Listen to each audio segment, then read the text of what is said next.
Hampir tidak ada satupun warga Malaysia yang sudi menjadi pembantu di Indonesia. Tetapi justru sebaliknya, ratusan ribu rakyat kita harus mengantri bertaruh nasib menjadi pelayan di negara mereka. Narasi Indonesia negara kaya. Kadang saya heran ya, banyak TKI Indonesia yang bekerja di Malaysia itu selalu membandingkan gaji dia bekerja di Malaysia dengan gaji orang-orang yang bekerja di Indonesia. Gaji dari kilang udah masuk, waktunya kita kirim duit ke Indonesia. Halo guys, shalom, welcome to mini vlog Mak Pahima. Kenapa Malaysia? Kenapa Malaysia? Kenapa bukan Jepang? Kenapa bukan Korea? Kenapa bukan Taiwan? Narasi yang selalu beredar, Indonesia itu negara kaya. Namun, geng, tak sudi warga Malaysia jadi pembantu di Indonesia.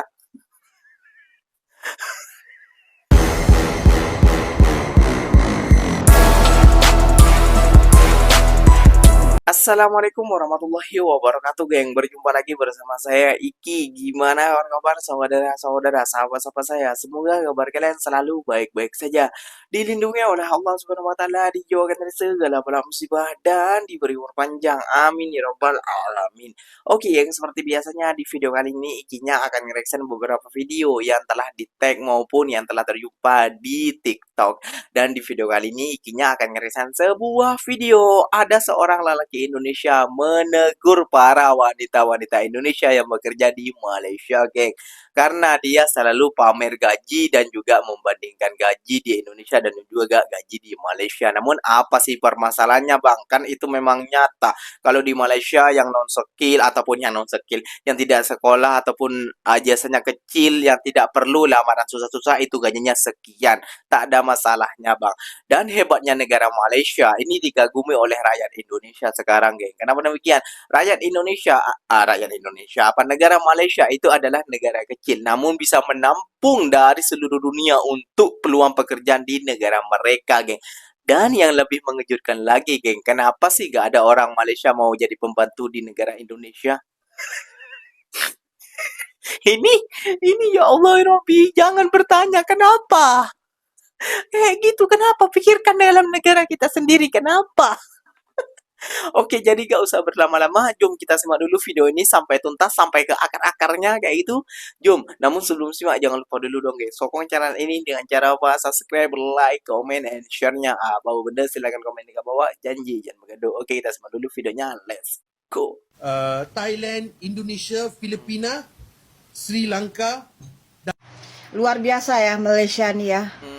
Malaysia membuka lapangan pekerjaan untuk negara-negara. Ada 15 negara sumber yang Malaysia perbolehkan bekerja di negara mereka ya. 15 negara itu 3 negara nggak aktif, yang 12 itu termasuk negara kita Indonesia. Ya. Jadi di sini memang di Malaysia ini lapangan pekerjaan banyak ya. Sampai kerajaan mereka membuka lowongan pekerjaan, mengambil tenaga sumber dari 15 negara. Wow. Sementara negara kita nggak ada pun ya. Pemerintah kita membuka mengambil tenaga sumber dari negara-negara luar. Terbaiklah Malaysia. Thank you. Hampir tidak ada satupun warga Malaysia yang sudi menjadi pembantu di Indonesia. Tetapi justru sebaliknya, ratusan ribu rakyat kita harus mengantri bertaruh nasib menjadi pelayan di negara mereka. Ini merupakan tamparan keras langsung ke muka pemerintah Indonesia. Kita merdeka 12 tahun lebih awal daripada mereka. Betul. Wilayah kita berkali-kali lipat lebih luas. Dan kita adalah pemilik surga sumber daya alam raksasa. Mulai dari pemilik nikel terbesar di dunia hingga produsen sawit nomor 1 di muka bumi. Namun, raksasa ini lumpuh dalam mengelola. Kita gagal menciptakan lapangan kerja yang layak sehingga terpaksa menitipkan perut rakyat sendiri di dapur negara tetangga. Ini bukan sekedar nasib. Ini adalah bukti nyata ketimpangan kesejahteraan yang dijamin bikin Anda terkejut. Yang pertama, gaji buruh di sana melampaui UMR ibu kota kita. Gaji minimal pekerja kasar ataupun asisten rumah tangga di Malaysia diatur undang-undang minimal 7,2 hingga 7,5 juta rupiah per bulan. Angka ini jauh di atas UMR Jakarta yang hanya 5,7 juta dan hampir 4 kali lipat UMR Jawa Tengah ataupun Yogyakarta. Bahkan, upah pekerja otot di Malaysia sudah jauh melampaui gaji pokok PNS golongan 3A di Indonesia yang capek-capek kuliah dan tesnya setengah mati. Di sini kita bangga menjadi orang kantoran dengan gaji pas-pasan. Tapi di sana, pekerja kasar dihargai jauh lebih manusiawi. Yang kedua, gajinya lebih tinggi tetapi biaya hidup lebih murah daripada kita. Pendapatan rata-rata warga Malaysia hampir 3 kali lipat lebih tinggi dari Indonesia. Tetapi berkat subsidi pangan pemerintah mereka yang tepat sasaran, harga kebutuhan pokok dan biaya makan harian di Malaysia justru setara atau bahkan lebih murah daripada jajan di kota besar yang ada di Indonesia. Yang ketiga, berobat kelas dunia cuma modal uang parkir di Malaysia. Warga Malaysia hanya perlu membayar sekitar Rp3.600 untuk berobat ke dokter umum dan klinik pemerintah. Dan Rp18.000 untuk dokter spesialis, sudah termasuk obat. Bandingkan dengan antrean BPJS kita. Atau fakta memalukan bahwa orang kaya Indonesia justru membawa uang triliunan rupiah untuk berobat ke Penang setiap tahunnya.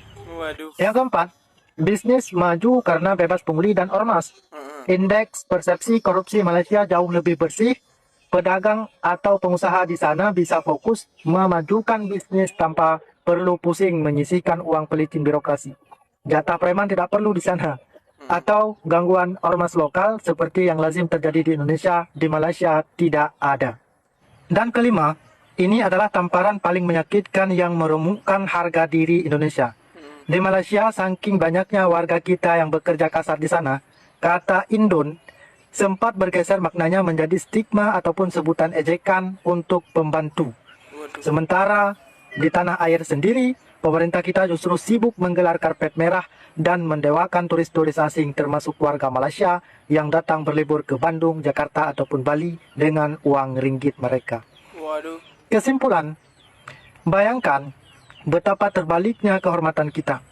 Rakyat kita pergi ke sana untuk membersihkan toilet rumah mereka, sedangkan mereka datang ke sini untuk kita layani bagaikan raja. Malaysia maju bukan karena punya emas melimpah, tetapi mereka menggunakan otak untuk mengolah nilai tambah.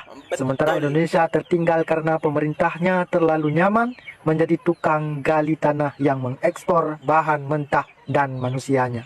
Kita merdeka lebih dulu, tetapi dalam urusan kesejahteraan kita dipaksa jadi pelayan di rumah adik sendiri. Jadi sampai kapan kita mau terus dibohongi dengan narasi Indonesia negara kaya? Coba tulis di kolom komentar, menurut kalian siapa menteri ataupun pejabat yang paling bertanggung jawab atas kegagalan urusan negara ini? Teks orangnya kalau kalian berani. Narasi yang selalu beredar, Indonesia itu negara kaya. Namun, geng, tak sudi warga Malaysia jadi pembantu di Indonesia.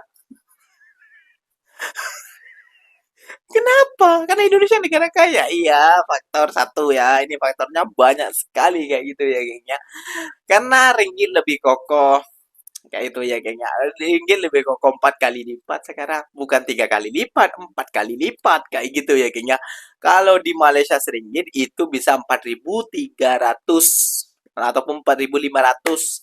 Itu hari hampir nyentuh 5.000 hampir mau nyentuh. Dan satu, geng, kayak gitu ya, geng ya. Bahan-bahan di Malaysia itu murah kalau dibandingkan dengan rupiah, kayak gitu. Apa contohnya, Bang? Ya, banyak ikinya sudah meriksa tentang ucapan daripada orang Indonesia sendiri. Kalau kerja 1 hari di Malaysia itu bisa makan 1 minggu di Indonesia. Kalau kerja 1 minggu di Indonesia itu bahkan bisa kasih makan 1 bulan di Indonesia, 1 bulan setengah, lebih padahal kayak gitu ya, geng ya. Nah, jom kita simak dulu beberapa video ini yang tentang abangnya ini kepanasan saat warga Indonesia itu pamer ringgit, geng. Kadang saya heran ya, banyak TKI-TKI Indonesia yang bekerja di Malaysia itu selalu membandingkan gaji dia bekerja di Malaysia dengan gaji orang-orang yang bekerja di Indonesia. Jadi saya sangat inilah, dia membandingkannya itu nggak pada tempatnya kalau menurut saya ya. Jadi kalau kalian bekerja di Malaysia itu gaji 1.500, 2.000, 2.500, itu mungkin menurut kalian itu banyak. Apabila uangnya itu kalian kirim ke Indonesia. Itu sudah banyak lah, bisa dibilang banyak. Sudah seperti gaji supervisor lah ya, mungkin gaji manajer kan. Tapi gaji kalian bekerja di Malaysia itu kalau kalian pergunakan di Malaysia, kalian bandingkan dengan gaji orang-orang Malaysia sendiri ya, orang-orang tempatan, gaji kalian itu masih jauh sangat kecil ya.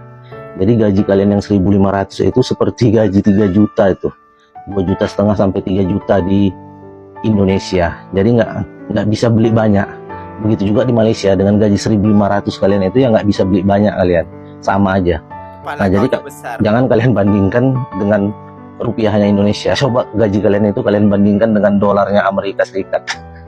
Mungkin kalian lain cerita ya. Gaji dari kilang udah masuk, waktunya kita kirim duit ke Indonesia. Halo guys, shalom, welcome to mini vlog Mak Pahima. Hari ini temani aku guys pergi ke tempat pengiriman uang yang dekat dari hostelku. Perjalanan mengirim duit dari hostelku hanya membutuhkan waktu 5 menit aja guys. Nah, kusepilah tempat pengirimannya. Sebelum kita pergi ke tempat pengirimannya, temani dulu aku ngambil uang di ATM ya guys. Nah, di sini ada Masli, di samping Maslinya ada tempat ATM. Jadi aku ambil duit dulu, baru nanti tempat pengiriman uangnya. Nah, karena aku lapar, baru pulang kerja si malam, aku beli 1 pieces pau di sini. Dan singkat cerita, aku udah sampai di tempat pengiriman uangnya. Let's go, langsung kirim duitnya. Nah, ini aku kirim duitnya dulu gajiku bulan ini guys, untuk aku simpan di rekening Indonesiaku. Jadi guys, aku ngirim duit itu setiap bulan ya, nggak mau berbulan-bulan seperti kemarin-kemarinnya. Dikarenakan kalau setiap bulan kita ngirimnya lebih enak aja guys, lebih tersimpan uangnya. Karena kalau misalkan duit itu ada di rekening Malaysiaku guys, banyak kali godaannya, iya kan?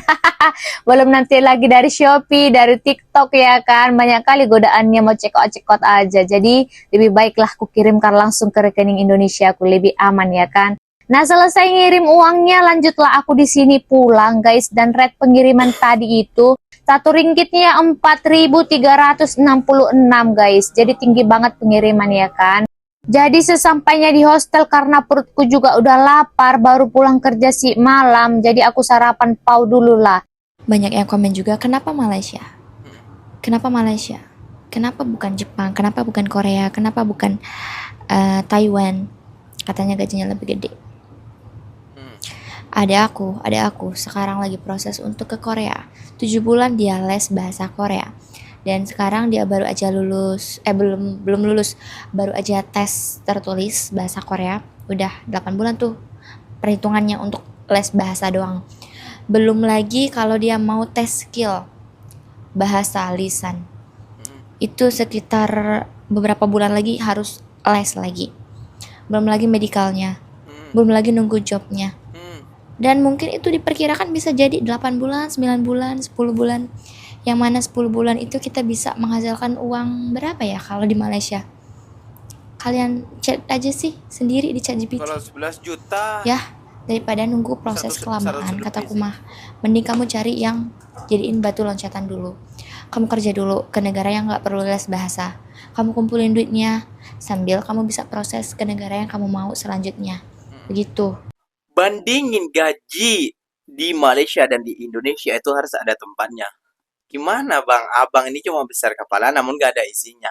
Ya, kenapa dibandingkan? Karena mereka itu yang mungkin kayak gitu ya bang, udah melamar ke sana ke sini, yang gajinya cuma 2.500.000 dan sekarang 11 juta. Lihat sendiri ya, pengirimnya dia 11 juta loh, 3,5 kali gaji kayak gitu ya bang ya. Jadi ya wajar yang membandingkan kayak gitu bang. Apa? Biar ada rasa simpatinya pemerintah kepada rakyat. Ya gitu ya bang ya. Lihat nih aku kerja di Malaysia gajinya 11 juta, 12 juta, bahkan ada yang 17 juta. Kalau yang 1.500 itu basic bang. Basic, kadang-kadang itu hanya pekerja pembantu ya. Sekarang pembantu aja udah 2.000 lebih kayak gitu ya gengnya di Malaysia. Kayak gitu ya, geng. Belum ada tipsnya, belum ada ininya, itunya dan lain sebagainya. Kalau pembantu, kalau pengkul sawit, kalau kerja kontraktor, kalau kerja kilang-kilang, lain lagi ceritanya. Kayak gitu ya, geng ya. Jadi itu apa namanya ya, geng ya? Kita mensyukuri kayak gitu. Membandingkan menurut dikinya itu hal wajar sih menurut dikinya. Kayak gitu ya, geng ya. Hal baik kalau dibandingkan dengan hal buruk tidak masalah. Biar yang hal buruk ikut terikut-ikut dengan hal baik. Simpel seperti itu saja sih Bang, kayak gitu ya Bang. Kalau dibandingkan dengan dolar, Abang nih, aduh ya Allah ya Robbi, ke Korea aja udah bahasa ini bahasa itu kayak gini Bang. Mau lagi tunggu jobnya, mikir Bang. Lagi cerdasan AK ini daripada Abang. Oke geng, mungkin videonya sampai di sini saja. Semoga video ini bermanfaat dan semoga kalian suka dengan video-video ini. Terima kasih banyak buat kalian yang telah like, comment, and share-nya. Apa bunda, silahkan tulis di kolom komentar. Ikinya pamit undur diri dulu. Assalamualaikum warahmatullahi wabarakatuh geng. Berjumpa lagi tahu di mana di next video. Bye bye.